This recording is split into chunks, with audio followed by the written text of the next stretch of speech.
दोस्तों नमस्कार। वैसे तो इन दिनों भारत में सर्दियों के मौसम की शुरुआत हो रही है धीरे धीरे करके, लेकिन इसके विपरीत भारतीय राजनीति का तापमान लगातार बढ़ता जा रहा है।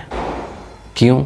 क्योंकि 2023 के अंत तक कई सारे राज्यों के अंदर विधानसभा का चुनाव होना है और इसके बाद 2024 में फाइनल मुकाबला खेला जाना है, यानी कि 2024 के अंदर लोकसभा का चुनाव होना है। ऐसी स्थिति में भारत की हर राजनीतिक पार्टी हर संभव वो कदम उठा रही है जिससे कि वोटरों का ध्यान अपनी तरफ आकर्षित किया जा सके और उनको लुभाया जा सके, ताकि चुनाव के अंदर उसका राजनीतिक लाभ लिया जा सके। जब हर राजनीतिक पार्टियां ऐसे कर रही है तो ऐसे में भला इंडियन नेशनल कांग्रेस यानी कि भारतीय राष्ट्रीय कांग्रेस कैसे पीछा रह सकती है। और जो सुनने में आ रहा है उसके अनुसार दिसंबर महीने में भारतीय राष्ट्रीय कांग्रेस अपना भारत जोड़ो यात्रा का पार्ट 2 प्रारंभ करने वाली है। जैसा कि आप सबको पता है कि भारत जोड़ो यात्रा जो 1 था, राहुल गांधी के नेतृत्व में नॉर्थ से साउथ की ओर चला था और उस यात्रा को इतनी अपार सफलता मिली थी, और सिर्फ सफलता ही नहीं मिली बल्कि उसका चुनावी लाभ भी देखने को मिला था। और उसमें राहुल गांधी ने अपने कई सारे एक्सपीरियंसेस को उन्होंने शेयर किया, जो कि वो इस यात्रा के दौरान उन्होंने अनुभव प्राप्त किया था और उसको देश के सामने कई मौक़ों पर उन्होंने उजागर किया कि मैंने इस यात्रा के दौरान क्या क्या चीज़ें सीखी, क्या समझी, लोगों से कैसे मिला। क्योंकि भारत को समझने का और भारत को जानने का एक बहुत बेहतरीन माध्यम होता है कि आप यात्रा करें भारत की और लोगों से मिले, उनसे बातचीत करें। याद कीजिए कि महात्मा गांधी ने भी कुछ ऐसा ही किया था जब वो दक्षिण अफ्रीका से लौट करके भारत आए थे। उन्होंने पूरे भारत का भ्रमण किया था, खास करके ग्रामीण भारत का, क्योंकि भारत एक ग्रामीण प्रधान देश है, गाँव की संख्या यहाँ पर ज़्यादा है। तो उन्होंने भारत के यात्रा करके लोगों से बातचीत करके उनकी मनस्थिति को जानने की कोशिश करी थी।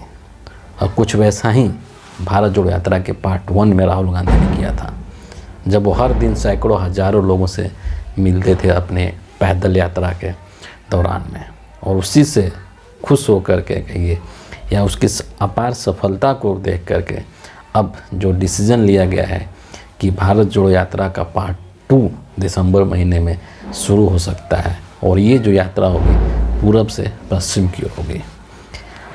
इस यात्रा के बारे में एक और जो महत्वपूर्ण चीज़ें निकल करके सामने आ रही है कि जो पार्ट 1 यात्रा थी उससे ये थोड़ी सी डिफरेंट हो सकती है, और इसको एक तरह से एक हाइब्रिड यात्रा के रूप में कहा जा रहा है कि ये जो यात्रा होगी वो हाइब्रिड यात्रा होगी।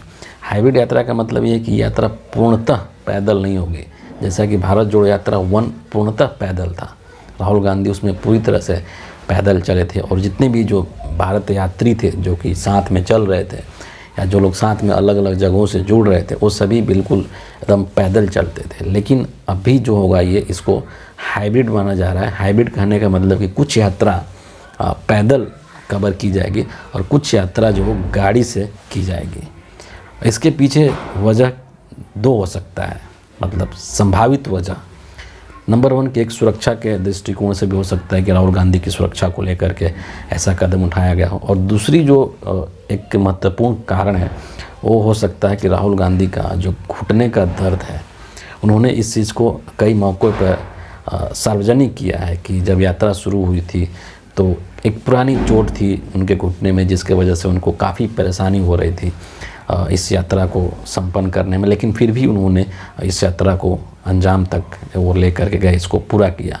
तो हो सकता है कि उस घुटने के दर्द के वजह से ये डिसीज़न लिया गया हो कि ये यात्रा पूरी तरीके से पैदल नहीं होगी बल्कि ये हाइब्रिड होगी, और कुछ दूरी जो है वो पैदल तय की जाएगी और कुछ दूरी गाड़ी से तय की जाएगी।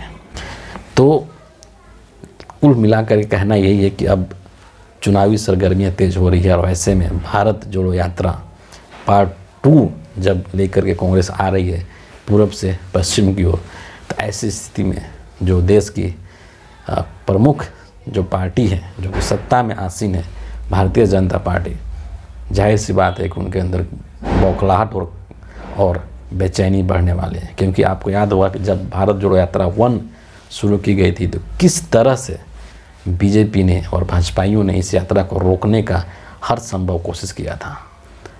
कभी कोरोना के बहाने से, तो कभी राहुल गांधी के टी शर्ट के कीमत को लेकर के क्या क्या इन्होंने नहीं किया था इस यात्रा को मतलब बाधित करने का। लेकिन वो यात्रा जो है वो निर्बाध रूप से लगातार अनवरत चलती रही थी। तो ये यात्रा जब शुरू हो रही है तो सभी जो बीजेपी के लोग हैं उनके अंदर ज़रूर जो है सुगबुगाहट टपते हो जाएगी कि इस यात्रा के बाद न जाने क्या दृश्य देखने को मिलेगा। क्योंकि राहुल गांधी की जो छवि आज देख रहे हैं आप, वो छवि भारत जोड़ो यात्रा के बाद की है। यानी कि भारत जोड़ो यात्रा ने इनकी छवि को बिल्कुल एकदम चेंज करके रख दिया था, एकदम बदल करके रख दिया था। एक अलग रूप में राहुल गांधी को देश के सामने और दुनिया के सामने प्रस्तुत किया था भारत जोड़ो यात्रा पार्ट 1 ने। तो जाहिर सी बात है कि उस यात्रा से जितने भी अनुभव उन्होंने सीखे हैं, इस यात्रा में उसको और बढ़ाने की कोशिश करेंगे और ज़्यादा सीखने की कोशिश करेंगे। और ये सब जो चीज़ है वो विपक्ष के लिए, यानी कि जो अन्य पार्टियां हैं, खास करके जो बीजेपी है, उनके लिए मुश्किलें बढ़ाने वाली होंगी। फ़िलहाल आज के इस वीडियो के लिए इतना ही है। आप सभी का बहुत बहुत धन्यवाद।